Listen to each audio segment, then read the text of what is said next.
The fat you can pinch is not the fat that's going to hurt you. Go on, grab your belly. Whatever you can grab in your hand is subcutaneous fat. It sits under the skin, it's relatively inert, and in some datasets, it's actually protective. The fat that matters is the fat you can't grab.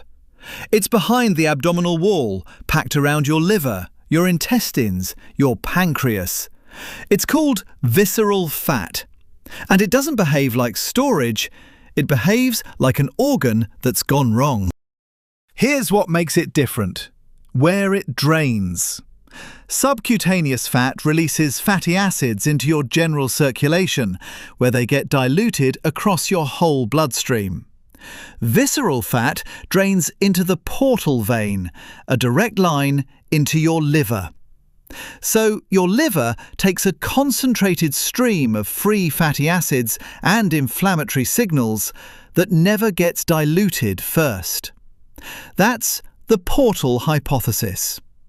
A 2024 review found visceral fat volume tracks closely with hepatic insulin resistance and liver fibrosis. Visceral fat is also more lipolytic. It releases fat faster and more deaf to insulin's signal to stop. So the depot that's hardest to switch off is plumbed straight into the organ that runs your blood sugar. And it isn't passive. It secretes. Inflammatory cytokines, like IL-6, go up that same pipe, which is why chronic low-grade inflammation and central fat travel together. So why does fat end up there at all? The current model is the personal fat threshold. Your subcutaneous fat is your safe storage, but it has a ceiling, and that ceiling is individual. It's set largely by genetics, not willpower. Exceed it, and the surplus has to go somewhere. It goes into your liver, your pancreas, your muscle, and around your organs. That's why one person carries a lot of weight with clean bloods, and another develops type 2 diabetes at a BMI of 24. It's not how much fat you have. It's whether it's in the right place.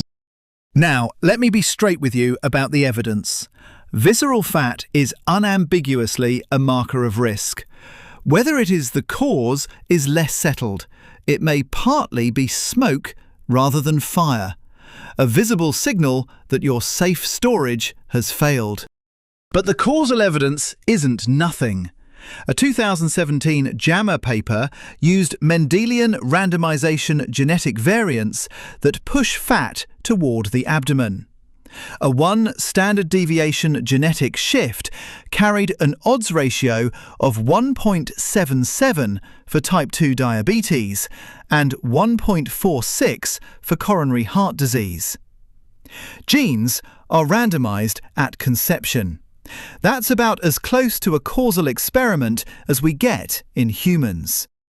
An Annals of Internal Medicine analysis found men at a normal BMI with central obesity had roughly double the mortality risk, higher than men who were obese by BMI alone.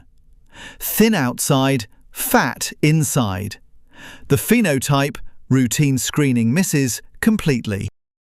There's also early work linking midlife visceral fat to Alzheimer's proteins on brain scans. I'll flag that, honestly, 80 people, cross-sectional, conference data. Interesting, not established. So how do you know where you stand? Not BMI. BMI can't see inside you. Guidelines lean on it because it's free to measure at national scale.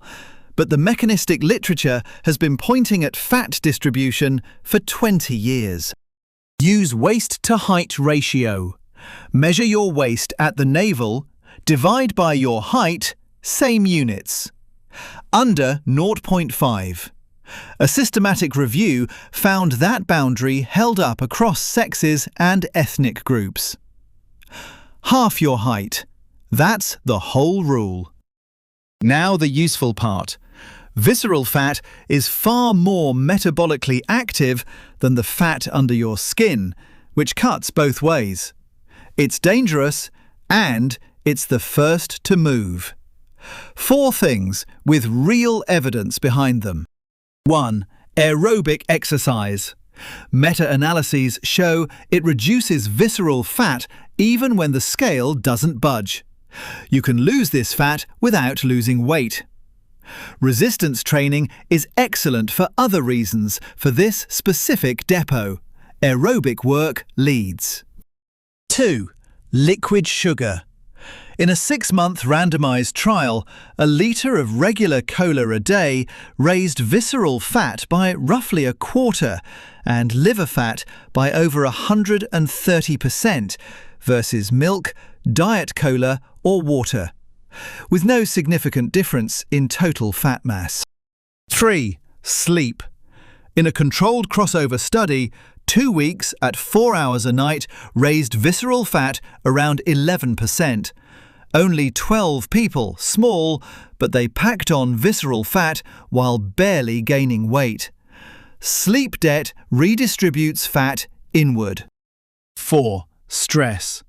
Women with central fat distribution secrete more cortisol under repeated lab stress, and cortisol drives fat inward. This is the one everyone skips. And what doesn't work? Crunches. There is no spot reduction. You cannot train a muscle into burning the fat sitting on top of it.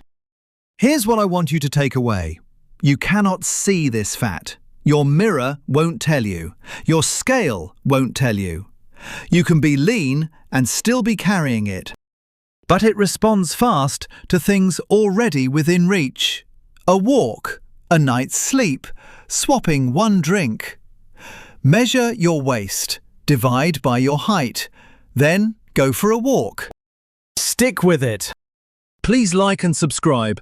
It really helps the channel and helps get the word out.